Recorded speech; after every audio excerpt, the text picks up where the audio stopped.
R.L. Running Fox, The Oracle of Fox Run presents Winnie-the-Pooh by A. Milne. Chapter 3, read by Rod Hopper. Chapter 3, in which Pooh and Piglet go hunting and nearly catch a woozle. The piglet lived in a very grand house in the middle of a beech tree, and the beech tree was in the middle of the forest. And the piglet lived in the middle of the house. Next to his house was a piece of broken board which had Trespassers W on it.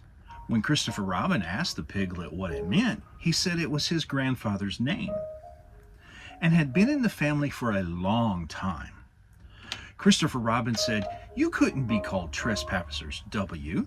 And Piglet said, "Yes, you could." Because his grandfather was, and it was short for Trespassers Will, which was short for Trespassers William. And his grandfather had had two names in case he lost one. Trespassers after an uncle, and William after Trespassers. "I've got two names," said Christopher Robin carelessly. "Well, there you are. That proves it," says Piglet.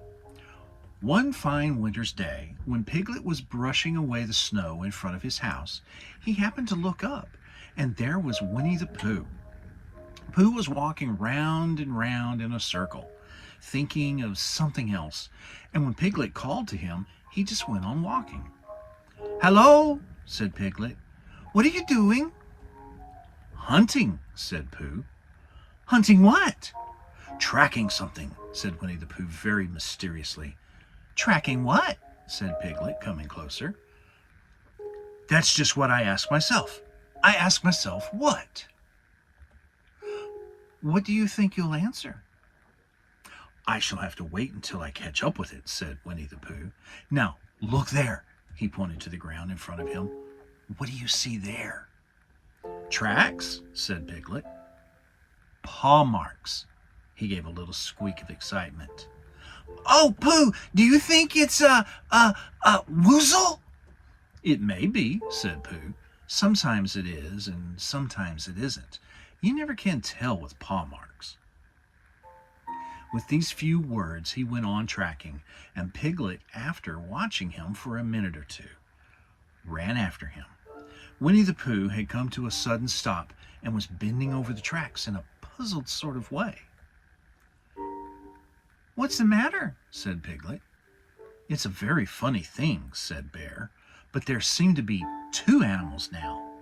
This, whatever it was, has been joined by another, whatever it is, and the two of them are now proceeding in company.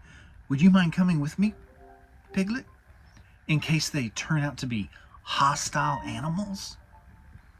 Piglet scratched his ear in a nice sort of way and said that he had nothing to do until Friday and would be delighted to come in case it really was a woozle.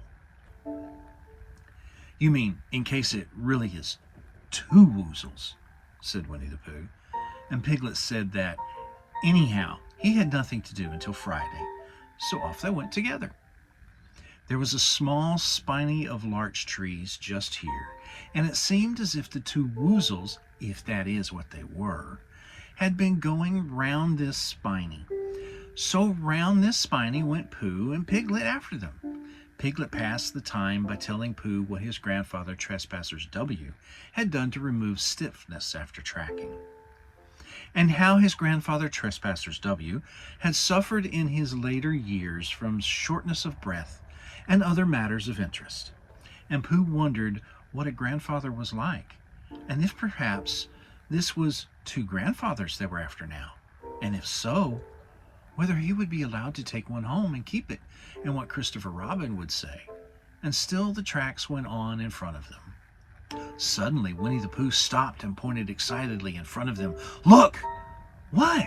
said Piglet with a jump, and then to show that he hadn't been frightened, he jumped up and down once or twice more in an exercise sort of way. "The tracks," said Pooh. "A third animal has joined the other two." "Pooh!" cried Piglet. "Do you think it's another woozle?" No, said Pooh, because it makes different marks. It is either 2 woozles and 1 as it might be weasel, or 2 as it might be weasels and 1 if so it is woozle. Let me continue to follow them. So they went on, feeling just a little anxious now, in case the 3 animals in front of them were of hostile intent. And Piglet wished very much that his grandfather, T.W., were there instead of elsewhere. And Pooh thought how nice it would be if they met Christopher Robin suddenly, but quite accidentally, and only because he liked Christopher Robin so much. And then, all of a sudden, Winnie-the-Pooh stopped again and licked the tip of his nose in a cooling manner, for he was feeling more hot and anxious than ever in his life before. There were 4 animals in front of them. Do you see, Piglet? Look at their tracks. 3 as it were woozles and 1 as it was weasel. Another woozle has joined them. And so it seemed to be there were the tracks crossing over each other here, getting muddled up with each other there, but quite plainly, every now and then, the tracks of 4 sets of paws. I think, said Piglet, when he had licked the tip of his nose too and found that it brought very little comfort, I think that I have just remembered something. I have just remembered something that I forgot to do yesterday and shan't be able to do it tomorrow. So I suppose I really ought to go back and do it now.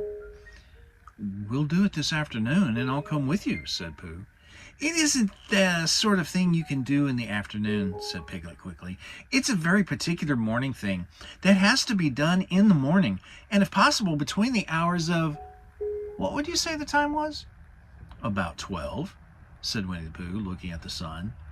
Between, as I was saying, the hours of 12 and 12:05. So really, dear old Pooh, if you'll excuse me, what's that?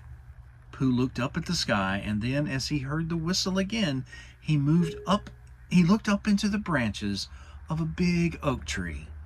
And then he saw a friend of his. It's Christopher Robin, he said. Oh, then you'll be all right, said Piglet. You'll be quite safe with him. Goodbye. And he trotted off home as quickly as he could, very glad to be out of all danger again.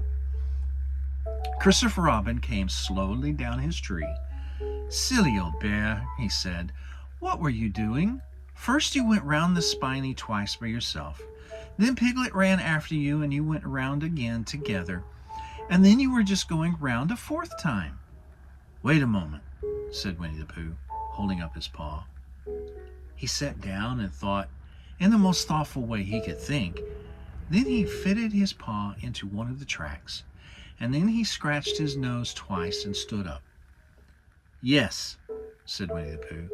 I see now, said Winnie-the-Pooh. I have been foolish and deluded, said he, and I am a bear of no brain at all. You're the best bear in all the world, said Christopher Robin soothingly. Am I? Said Pooh hopefully, and then he brightened up suddenly. Anyhow, he said, it is nearly luncheon time, so he went home for it. Thank you for listening. If you enjoyed this post, please smash that like button, share it with your friends, and consider subscribing to this channel so you don't miss a single post from R.L. Running Fox. It really helps me, and it is greatly appreciated. Until next time, walk tall as the trees, live strong as the mountains, be gentle as the spring winds, keep the warmth of the summer sun in your heart, and the Great Spirit will always be with you.